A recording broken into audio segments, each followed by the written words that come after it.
Today we're talking about the CCM Extreme Flex 7, and I'm going to go over all of my custom specs and talk about what's stock on the new line as well. So let's dive into it now. So yes, this is my CCM Extreme Flex 7 Total Custom Pro set. This is basically exactly what the NHL specs are. This is basically the exact NHL spec offering that CCM has, and I'm very excited to talk about this line. So I'm going to start talking about my favorite piece, the blocker. So when we look at the blocker here, a lot of people just say a blocker is a blocker. I mean, I'll forever be on my high horse that it's not. Like, a good blocker does so much more for your stick control, for your rebound control, for RVH, paddle down, etc., or whatever. I mean, and I really like CCM blockers for that reason. So while I haven't used it, I know I'm gonna like this shape. I have actually tested it a little bit before, so I have really enjoyed it. Looking at the specs here, the first big change is actually on the back. So I did an intermediate palm and I did a SUREGRIP I did a SUREGRIP material with a HEXA palm overlay. So stock, normally they have a senior palm, and then there's actually a gray Nash, but I prefer the SUREGRIP here. I've always liked SUREGRIP on blockers, never really liked Nash, so I decided to stick with it here. Big key thing I want to talk about with the intermediate size palm is it's very close to a size 13 player glove. So if you wear a size 13 player glove, you should go with the intermediate palm. If you are a size 14 and above, you might still like the intermediate palm, specifically because a lot of the new blockers today have stretch gussets on the outside of the fingers, so your fingers can actually stretch more inside. Keep in mind, intermediate palms, or really any goalie blocker palm, will stretch out over time. I prefer having a tight fit from the box and letting it stretch out over time than something that fits perfectly out of the box that's going to stretch out over time, so just keep that in mind. They just want to show off the HEXA palm overlay here. Very flexible fingers, again, with that stretch material. Super comfortable. I found the SUREGRIP is a little bit thinner than in years past, but I'm generally a big fan of that anyway. And then you're also just going to get pretty much their stock finger protection here. They kind of got rid of the double options. Most people just prefer that straight, so that's what they're going with here.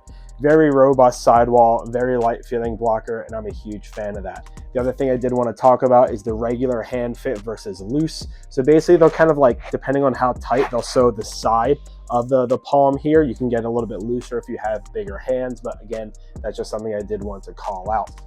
Also, for the graphic, it is white silver with a hit of white weave, and I did white nylon in zone 1, and then zone 2 is actually white solid. A little bit different from the pads, but I'll get into that more towards the end. But for now, let's just enjoy that embroidery.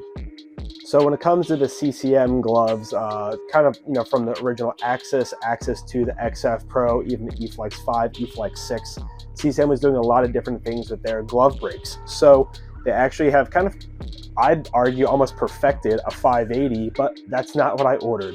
I ordered the 590. So the 580 will be stock on the shelf for the eFlex 7, but I did not order that. I used to be a big 580 user, and I realized I was just getting torched down low.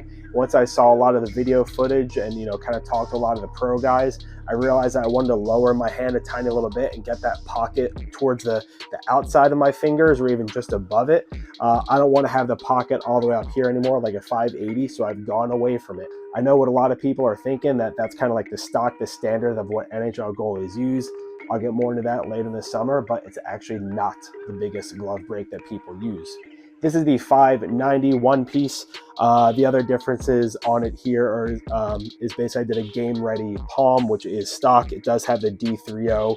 You'll be able to denote that on the inside tags right here. So 590 game ready with D30. I originally wanted to order a different pocket on this glove. I actually had to relace it myself, but now we have a single T, which is NHL legal. And then I did the HEXA palm material across the inside. It's that black material right there. Normally SUREGRIP is stock, but I liked the HEXA palm because I really like the overlay on the blocker, so I wanted to get it on the glove. Next, you can actually choose the CROSSFORM strap versus traditional strap. And just to show that off here, CROSSFORM strap was on the fingerless gloves between the 581 to 591, and it was actually a pro-only option on the eFlex 6. So guys like Jacob Markstrom and Thatcher Demko were already using this, pretty much this glove. So you have the CROSSFORM strap, which is a bigger strap that kind of sits across the back of the hand. You can actually get a traditional strap if you wish. I really like the CROSSFORM. So just showing you what it looks like across the hand. It's this larger pad that kind of comes across the whole backhand right here. Still very adjustable, but I have really liked it.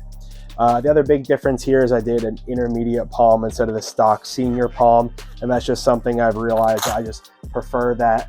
Basically similar with the blocker, I like having a really tight fitting glove instead of having something that's a little bit looser. When looking at the graphic, I did a slightly different zone, so I moved over this silver line. So instead of it being over here, I moved it over and kept the white weave accent. Silver nylon in zone 1, zone 2 is the white solid, and this is what the 590 closure looks like on a 590 game ready with D30. Pretty solid, pretty decent, but I'll be honest, after closing it, it is very stiff on the hand. It feels a little mechanical. It doesn't quite feel like I'm getting the full closure that I want, but this is what it looks like. I mean, it's closing pretty decent. Pocket's a little shallow, but that's a whole separate story for another video, but this is what I have here. So it's pretty solid. I don't hate it. I just wish it was a little bit more kind of broken in, had a little bit more control in the hand, but maybe as I use it, it'll start to break in a little bit more. But comment down below and let me know what glove break you would do on the EF7. I absolutely love the graphic on the EF7 pads. Specifically, like, it still looks pretty good on the blocker, but just the way the pads are laid out, I mean, I'm a huge fan of it. It's very much inspired by the EF4. Kind of has a little bit of EF5 with the lines in there, but I really like this layout. And the reason why I did this specific design is because I am straight edge. If you note, I have a lot of the X's kind of mixed in between the first name and the last name, kind of signed for the straight edge kids. A few X's tattooed on me. So when you put this graphic together, specifically down in the butterfly, it starts to make an X. I just thought it was unique. I thought it looked pretty cool, but you'll see what it looks like more when I'm out on the ice. I did white and silver here. Just an agreement I have with the stars as being their emergency backup is that they like me to be in very neutral colors. So while I have some stars colored here, I went with the white and silver kind of neutral colorway that'll match everything. The silver is actually an underutilized color in the stars uniform anyway, so I don't mind using it a little bit more, but that's what it looks like here. And I threw in the white weave accent down low just to give it some texture. So these are 32+1. I have been wearing 32+1 for a while now, and is the absolute perfect size for me at 5'10" with a 17 3/4 ankle to knee. I'll be honest, if you wear anything larger than that, I'm pretty much just going to think you wear gear too big, so this is the perfect size for me. And then when we spin around the leg channel, we're going to look at some of the stock specs versus my custom specs. With stock, I did the recessed foam with a removable knee wrap, so that's this strap right here. And of course, just looking right at the knee, I did do a strap out of the knee block directly across the knee. And I literally just did that just because I really liked how Marc-Andre Fleury had the hang on his pads. I just thought it'd be unique to recreate it here. Really just a style and a look thing. I mean, Dylan Garand has a sweet strap hang right here, so just thought it was a cool little thing to add in just strictly for style points. I mean, I added extra weight to the pad, but whatever, I'm just a big style guy. Then as you look at the knee stack, I actually did the SUREGRIP knee stack instead of the 3D grip. More pros were going with the SUREGRIP instead of 3D grips that became stock. You still can order the 3D grip, but I wanted to give a shot with the SUREGRIP. So then we're going to look at the toe arrangement of the pad. So I did the HD toe bridge 3-hole with skate lace. So I just really wanted to get my toe centered into the leg channel, which is why I basically kind of recentered it here. I didn't actually lace it towards the inside edge. I kept it more towards the middle, just a preference of mine. But stock, you basically would get this toe bridge, but you would get their hybrid elastic skate lace kind of thing. I'm not a big fan of that, sorry, skate lace rules. Next, I did the stock internal and external brakes. So I'm basically gonna get a single brake core, single brake outer, which is a pretty flexible pad already. It has some good shape to it. Again, I never wore these yet, but you know, just still kind of flexing them. They feel pretty solid. I did a deep, soft boot, so you can see how much I can press into the pad there. It's a very soft material and a good amount of flex. Just speaking on a soapbox a little bit, I haven't really been a fan of soft boots for a while. I mean, I keep ordering it, but I've been noticing that like really when I hit into RVH and spring off, I have a little bit of transfer of energy loss. So I actually do want to start experimenting more with stiffer boots on pads in the future. So just small little thing to note there. Thanks to Tom Hodges for having that discussion with me. I'm looking at the leg channel here. So I did a loose fit instead of the stock tight fit. So loose fit is actually moved out about an inch closer to the outside edge. The tighter one is actually moved in a little bit more. So I'm going to get into this in a long-winded kind of discussion when I open up the leg channel, but this is what the stock QMSS 3 strapping looks like. So this is kind of new-ish for CCM with how they are setting all of this up. So this QMSS strap stands for Quick Motion Strapping System. So it's just basically a larger upper internal calf strap or professor strap, whatever you want to call it. And I noticed that as much as I loosen this up, at least when I wear these around, like this is the loose section, kind of like the loosest I want to wear it. This is the loosest the knee setting is, and it just sticks out like really far across the back of my leg. It's a lot more plush than in years past.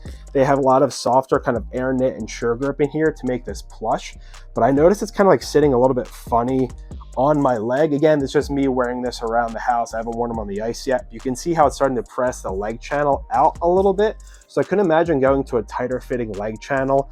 I mean, I'd almost argue that this should be at the loosest setting, like all the way out, like super wide, and just let this control the inside. But yeah, it's just something I'll have to talk about more in the review down the line. And then this is the stock newest lower strapping that they have down here. Just kind of helps control the pad a little bit more and close off the leg channel. So if you don't want this, you can actually remove it from the inside as well. But I just kind of left it on here just to try to control the lower half of the pad a little bit more. And then of course, the final thing I want to show off here on the EF7 is this calf pillow. This has kind of been something that a lot of companies have been putting on their pad to try to help support the leg a little bit. And as long as it doesn't push the calf out and there's still this recessed stitch line here, it should be legal. So that's what you're getting on this pad here. So it's not really going to flare out too much, but they just want to call out the addition of that's new from the EF6.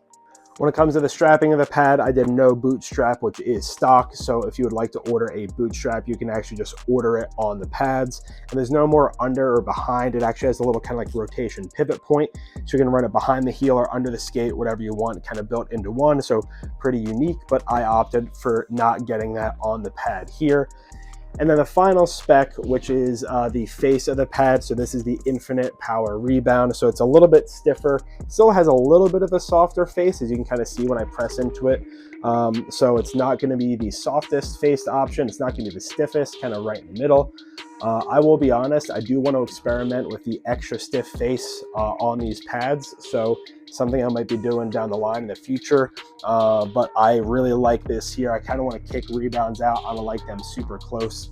But yeah, so that's the option that they have on here. And the final spec option is the knee rolls, or kind of like lack thereof. I mean, these are so like they barely stick up 1/8 of an inch off the edge of the pad. Like they're barely there. So I just feel like knee rolls are kind of slowly going away. I get it's an aesthetic thing. I know a lot of people hated the EF5, EF6 ones, but I was kind of indifferent with it. But I just think the addition of knee rolls just kind of looks pretty cool, but they really don't do anything. Like they're so flat. So CCM actually split the leg channel into 2 zones again. So you have backing zone 1, backing zone 2. You can see how I did one in silver nylon, the other in silver Gen Pro. A little bit different because on the gloves, I did the second zone in white solid, but here I did the silver solid. But that's really just because I wanted a little bit more silver across the back of the pad. And I like that they moved the embroidery up across the inside of zone 2. So this one here says have fun, just a little reminder to myself, but I really like the look of the back of the leg channel here, kind of splitting the material, splitting the zones. So even if I were to do white solid across the back here, It's not going to get nearly as dirty, just because you still have, you know, like the nylon zone, but it's pretty cool that they added that there. I'm pretty sure they put the Gen Pro in here just for wear purposes, so it'll be interesting to see what that looks like over time. I did not do any cross glide across the inside edge of the pad. I'll be honest, I think a lot of the sliding materials that these companies come out with are a little bit gimmicky for me. I didn't do quick slide. I didn't use the slide plates of my Warriors. I didn't find the need to try cross glide and talk about it.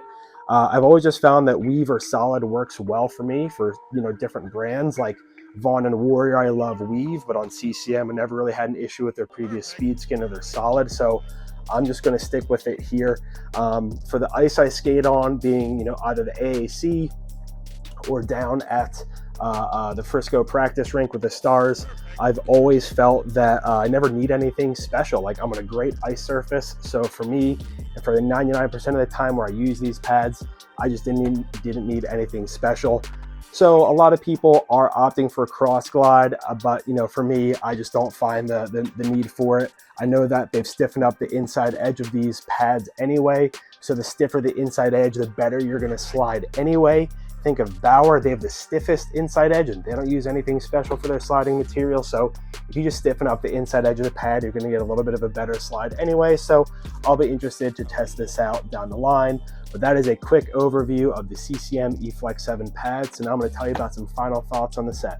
So I'm pretty excited to try out the EF7 set once I get back on the ice. I haven't used them for the last 2 months that I've had them sitting here. I've just been taking a lot of time off in the summer and letting my body kind of recover, because I played a lot with the Stars and a lot with my friends this past year. So it was just a lot of ice time. So I will be getting them back out on the ice later this summer and talk about it more for an official review. But until then, this is just the initial kind of spec comparison between stock and what I did. I do have a few apprehensions about this set, specifically when it comes to the glove break for the 590. I know I mentioned this glove feels a little bit more mechanical, so it's probably going to be a lot more for me to break in it and get that feel.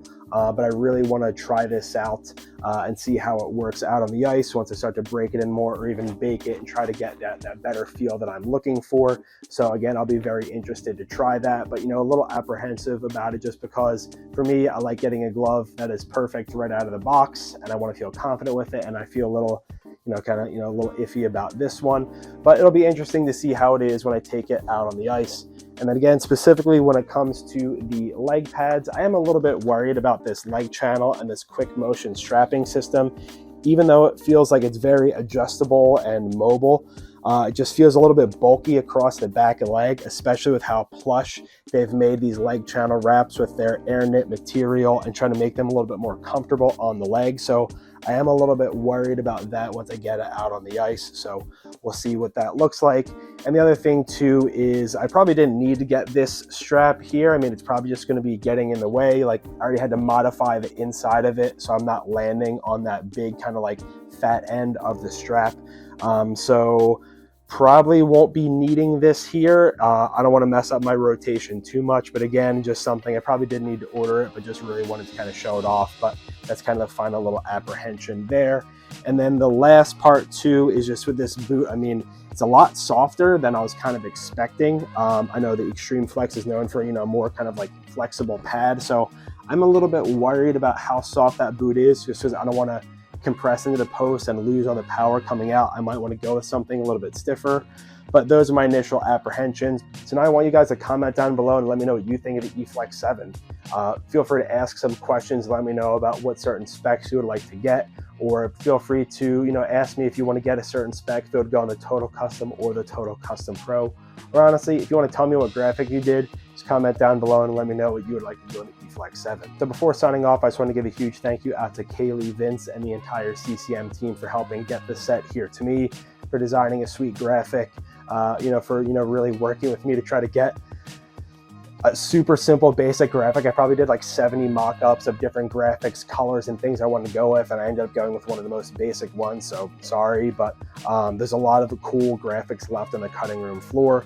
But I just want to give a huge thank you to Kaylee specifically for helping answer a lot of these spec questions and helping get this set over to me. And I can't wait to give this set a try over the final months in the summer and even towards the fall. Please make sure you share this video out to a friend and let them know to check out the CCM Extreme Flex 7 line. Again, my name is Dudo and I'm the Goalie Gear Snob, and thanks for watching. If you'd like to learn more about the CCM Extreme Flex 7 line, click part 1 and part 2 of my Customizer series, where you get to learn more about the spec options. And of course, click that icon right there to subscribe.